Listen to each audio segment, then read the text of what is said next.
Oh. Ayo guys. Wala nang ligo-ligo to. Welcome, welcome. Welcome again to Masbate City. Ano? Ayos ka lang, Bert. Nakatulog ka ba? Medyo. Good morning, good morning. Andito na. Wait lang. Ang ganda ng ferry boat to. Bagong-bago si Don Eduardo. Sana yun yung masakyan natin pabalik para bago. Anyway, good morning, good morning. Kakarating ng namin dito sa Masbate City. So dapat 4 AM pa. Yun yung regular na biyahe. Kasi dapat 12 midnight umalis, pero ngayon nakalis na ng 2 AM kasi sobrang lakas talaga ng alon, so siguro nag-adjust din, and halos inabot ng 5 hours yung biyahe na dapat 3.5 hours lang. Anyway, para naman sa safety natin yung lahat. Then mabilis lang kami dito. Mamaya habulin ulit namin yung biyahe pabalik kasi kailangan lang din namin bumalik. So, i-release lang namin to and gawin lang muna natin makalakang gawin. Siyempre, mag-almusal muna tayo at ating tiyan ay nagugutom na. Nagugutom ka na ba eh? Yes. Wala pa tong tulog, wala pang kain. But anyway, ganun namin kayo kamahal. Ganun ang commitment natin. Kaya samahan nyo kami dito sa Masbate City.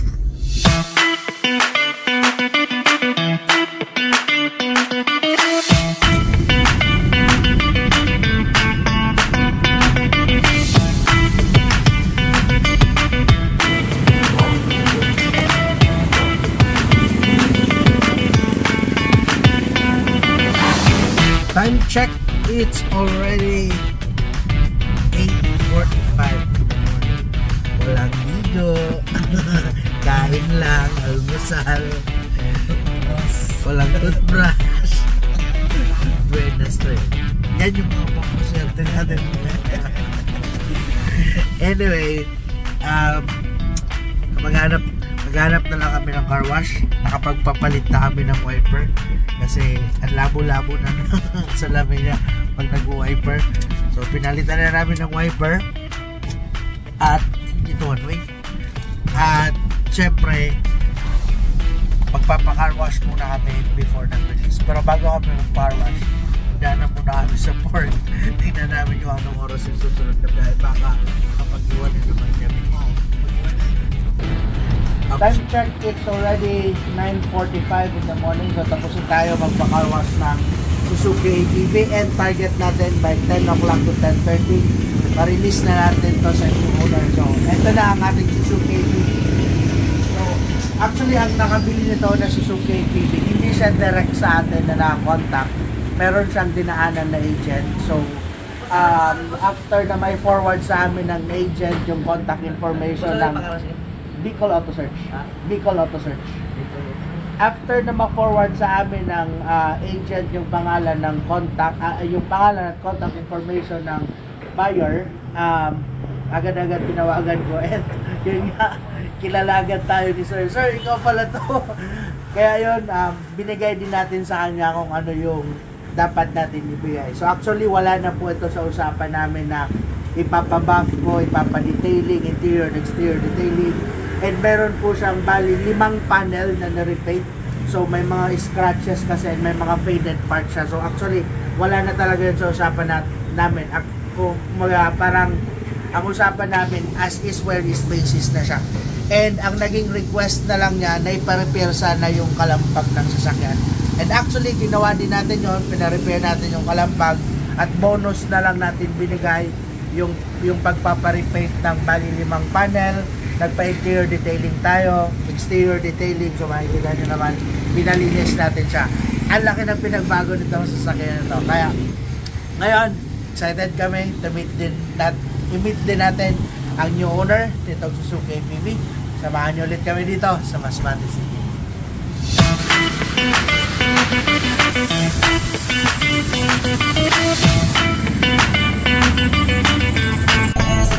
Welcome again to Masbate City. if I told you that I'm falling? Ayo guys, wala nang ligo-ligo to. Hanggang toothbrush na. Ganda ng white na, no? Ilang months natin tinis yan. Nangingay-ingay ng wiper at ang labo-labo na. Hindi man lang pinapalitan. Ngayon, napalitan na. Kung hindi pa mabili, hindi pa mapalitan na hanip. Ganda, oh. Oh yeah, that's it. Sige, dito na tayo.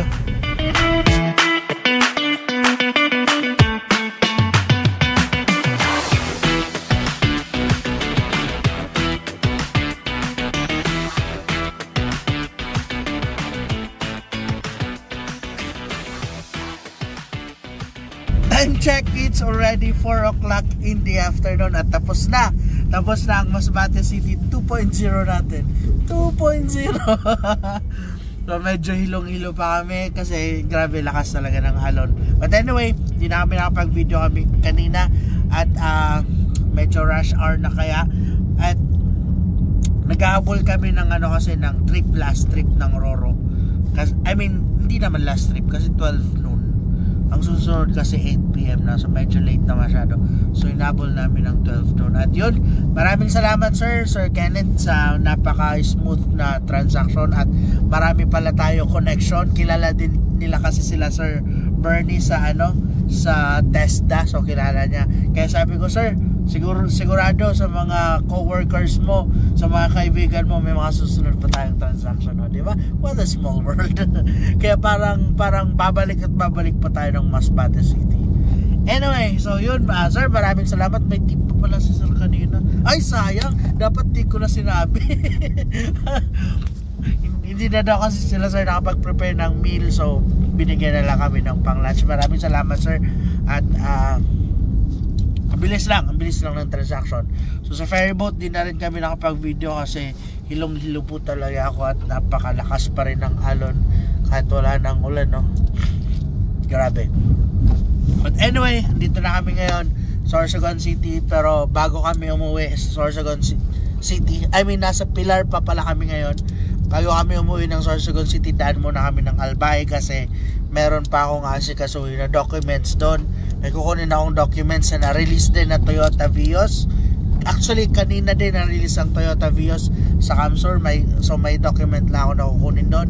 And may titingnan pa kung kaya pa ng oras. May titingnan pa tayong Toyota Wigo na 2023 model. So hopefully makuha natin or mapasa natin. At syempre, mamaya meron pa another Suzuki Celerio transaction. Hopefully makaya pa natin gabing-gabi na yun sa Sorsogon City. Pero kung hindi na kaya, ipagpapabukas natin yun na Celerio sa Sorsogon City na yun. Pero tomorrow, meron pa tayo isang for release Toyota Vios din. Ang dami, naka-line up talaga. Anyway, thank you Lord, thank you sa blessings. Samahan nyo ulit kami bukas sa pag-release ng Toyota Vios at papakita ko rin sa inyo ang mga ginawa namin yan. Okay? Maraming salamat and keep safe. Oh, by the way, sa mga naghahanap din ng mga second hand cars, tawag lang po kayo sa amin. Don't hesitate to contact me, contact us. Pag-usapan natin kung ano yung hinahanap nyo and i-work out natin na mapasa yun. Okay? Thank you very much. Keep safe everybody and God bless.